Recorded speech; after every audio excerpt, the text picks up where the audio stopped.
E aí, pessoal, como vocês sabem, amanhã o Supremo vai votar o habeas corpus do Lula e vai decidir aí se a pessoa no Brasil, a pessoa condenada de crimes no Brasil pode ir presa já depois da segunda instância, ou se a gente tem que aguardar todos os recursos e ele ser julgado em todas as instâncias da justiça brasileira para só então finalmente ser preso, né?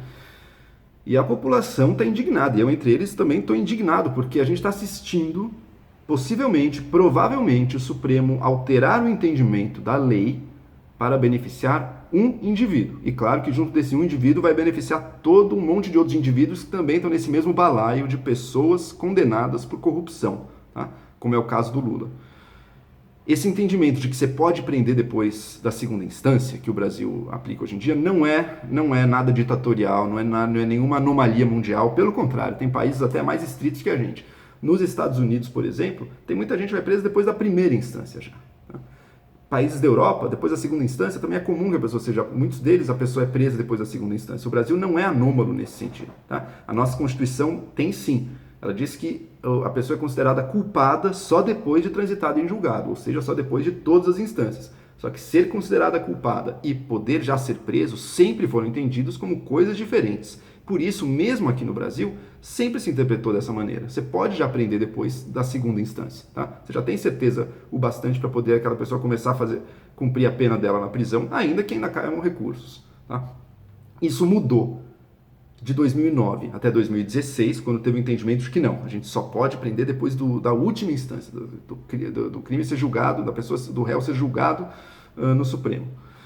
E desde 2016 mudou-se de novo o entendimento. Tá? E agora, 2 anos depois, querem mudar mais uma vez. Tá? Primeiro, já parte de que é péssimo. É péssimo ter num país um Supremo Tribunal Federal que muda a sua interpretação da lei e seu entendimento da lei em curto espaço de tempo, né? 6 anos, 2 anos, a gente não pode ter certeza jurídica quase nenhuma por aqui, né? Porque a gente sabe que por qualquer coisa o Supremo pode mudar o entendimento. E olha, e se mudar mesmo, vai voltar para uma situação como valia até 2016, nesse curto período, antes de 2016, que é ultra leniente com o crime do colarinho branco, né? Com criminosos ricos, com criminosos acusados e condenados por corrupção, tá? Porque são esses que têm acesso a todos os recursos, que podem ir a todas as instâncias.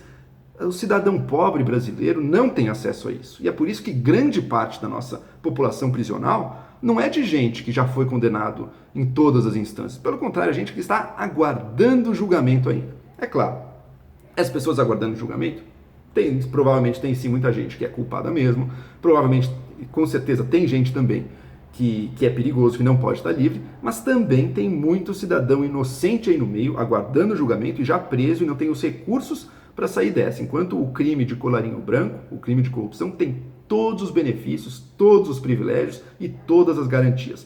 Essa situação é injusta e a gente está farto de ver impunidade no Brasil, de ver pessoas que roubam e roubam milhões, no caso aí dos escândalos protagonizados pelo PT nos últimos anos, bilhões de reais, e nada acontece. A gente demora anos e anos se passam até que finalmente alguém pise e passe um curto período de tempo dentro da prisão. Tá? Isso é uma vergonha e é o que causa indignação e uma justa indignação em muita gente. E por isso as pessoas estão indo para as ruas, sem contar ainda com esse fato, ainda essa grande coincidência. Né? Olha que evento mais fortuito, né? Vão mudar o entendimento da lei justo agora que o Lula está prestes a ser preso, né?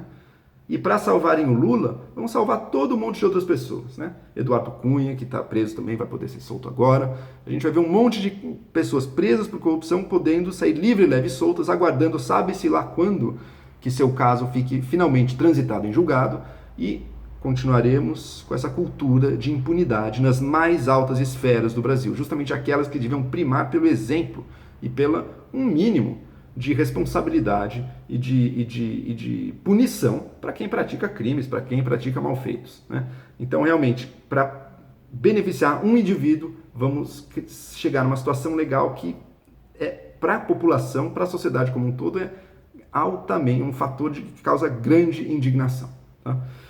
E bom, para analisar uma lei, não cabe ficar pensando se ela vai beneficiar esse ou aquele indivíduo. A gente tem que pensar se aquilo faz sentido, se aquilo funciona. E a prisão depois de segunda instância faz todo sentido justamente por isso, justamente para não dar esses privilégios todos e para não preservar e perpetuar a cultura de impunidade na qual o Brasil vive, na qual a gente acabou se acostumando com o Brasil e na qual não deveríamos estar acostumados. Se a gente vê a Lava Jato e gosta disso, por quê?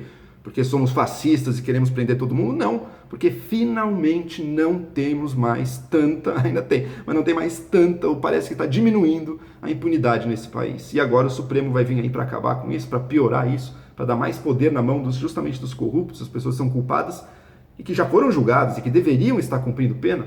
É ridículo, né? Não dá para tolerar uma coisa dessas.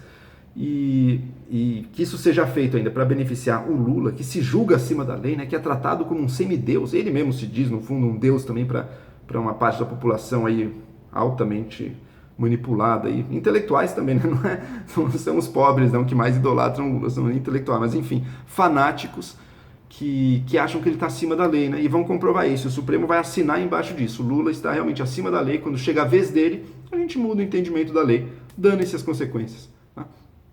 Isso é para prisão, né? Não é para ele concorrer a presidente do Brasil lá na frente, né? Em outubro. Mas quem sabe se, assim como o Lula dá um jeitinho, uma gambiarra para ficar fora da prisão agora, o STF ajuda ele, muda o entendimento da lei, quem sabe também não vão mudar o entendimento da ficha limpa ou fazer um outro jeitinho ali para ele concorrer a presidente da República, né? Imaginem daí corrermos o risco de eleger como presidente da República uma pessoa já condenada em mais de uma instância, em 2 instâncias pelo menos, por corrupção, né? E o caos, o inferno institucional e jurídico que vai ser jogar no colo do país esse tipo de situação. Tá? É de uma irresponsabilidade tremenda. Que os juízes queiram, que os ministros queiram rediscutir a prisão em segunda instância, dá para entender isso. Tá? Sou contra rever isso, porque tem que ter a prisão em segunda instância pelos argumentos que eu dei, mas é plenamente passível de discussão. Que isso seja mudado agora, que esta seja a ocasião usada para mudar, um casuísmo assim injustificável, isso não pode ser tolerado em hipótese alguma.